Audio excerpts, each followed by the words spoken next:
I found that nothing in life is worthwhile unless you take risks. Nothing.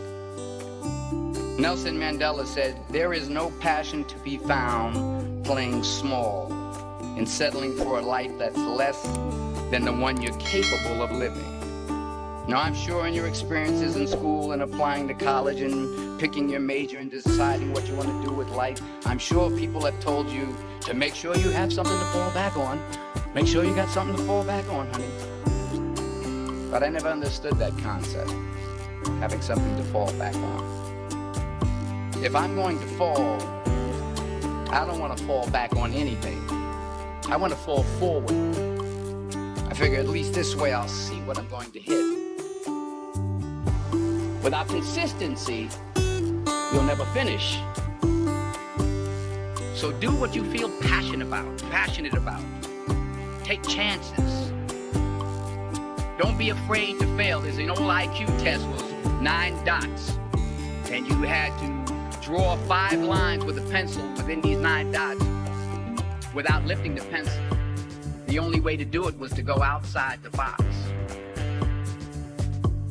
Don't be afraid to think outside the box. Don't be afraid to fail big, to dream big. But remember, dreams without goals are just dreams. Reggie Jackson struck out 2,600 times in his career, the most in the history of baseball. But you don't hear about the strikeouts. People remember the home runs. Fall forward. Thomas Edison conducted 1,000 failed experiments. Did you know that? I didn't know that. Because the 1,001st was the light bulb. Fall forward. Every failed experiment is one step closer to success. You've got to take risks, and I'm sure you've probably heard that before, but I want to talk to you about why that's so important. You will fail at some point in your life. Accept it. You will lose. You will embarrass yourself. You will suck at something. There's no doubt about it. And I know that's probably not a traditional message for a graduation ceremony, but hey, I'm telling you, embrace it, because it's inevitable.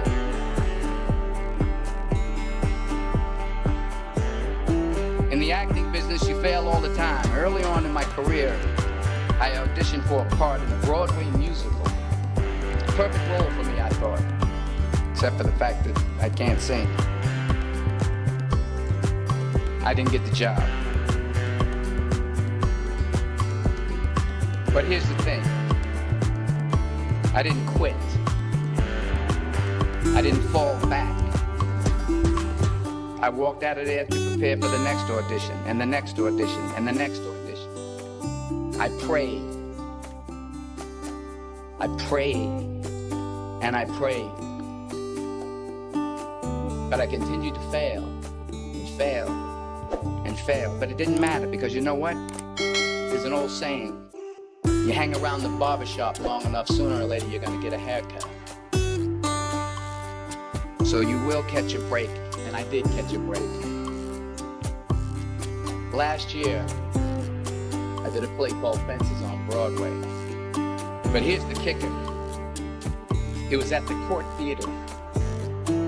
It was at the same theater that I failed that first audition 30 years prior.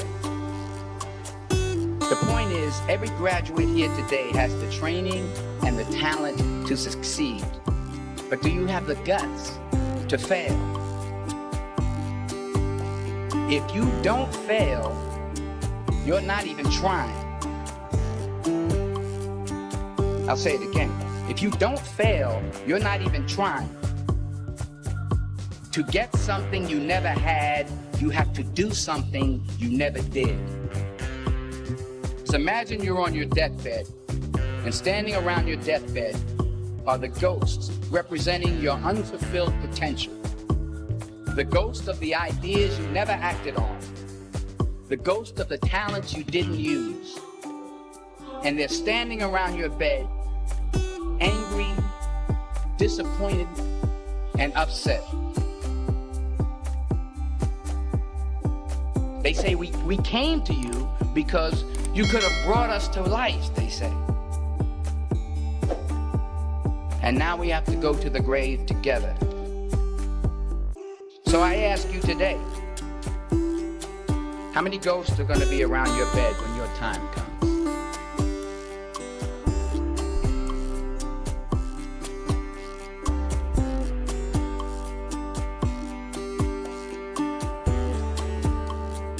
I just got back from South Africa. It's a beautiful country, but there are places there with terrible poverty that need help. And Africa is just the tip of the iceberg.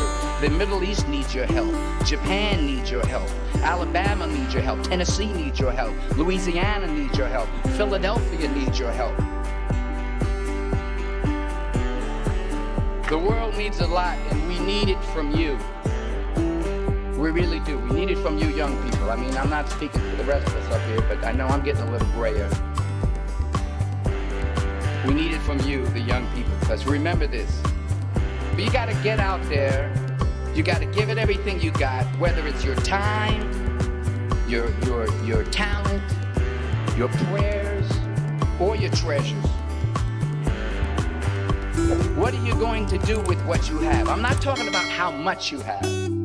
Some of you are business majors. Some of you are theologians, nurses, sociologists. Some of you have money. Some of you have patience. Some of you have kindness. Some of you have love.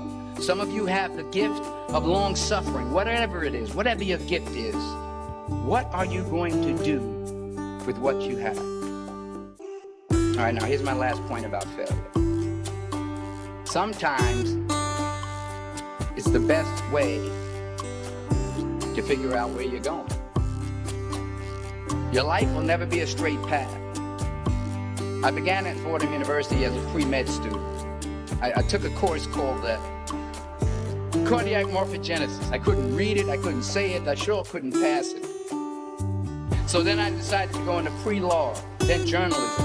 And with no academic focus, my grades took off in their own direction. I was a 1.8 GPA, and the university very politely suggested that it might be better to take some time off. I was 20 years old, I was at my lowest point. And then one day, and I remember the exact day, March 27th, 1975, I was helping my mother in her beauty shop. My mother owned a beauty shop up in Mount Vernon. And there was this older woman who was considered one of the elders in the town. And I didn't know her personally, but I was looking in the mirror, and every time I looked at the mirror, I could see her behind me, and she was staring at me. She just kept looking at me. Every time I looked at her, she kept giving me these strange looks. So she finally took the dryer off her head and she said something I'll never forget. She said, "Young boy, I have a prophecy, a spiritual prophecy." She said, "You are going to travel the world and speak to millions of people." And in the years that followed, just as that woman prophesied, I have traveled the world and I have spoken to millions of people through my movies. Millions who up till this day couldn't see me. Who up till this day I couldn't see while I was talking to them. And they couldn't see me. They could only see the movie. They couldn't see the real me. But I see you today. And I'm encouraged by what I see. And I'm strengthened by what I see. Because taking risk is not just about going for a job. It's also about knowing what you know and what you don't know. It's about being open to people and to ideas. The chances you take, the people you meet, the people you love, the faith that you have, that's what's going to define you. Never be discouraged. Never hold back. Give everything you got. And when you fall throughout life, remember this: fall forward.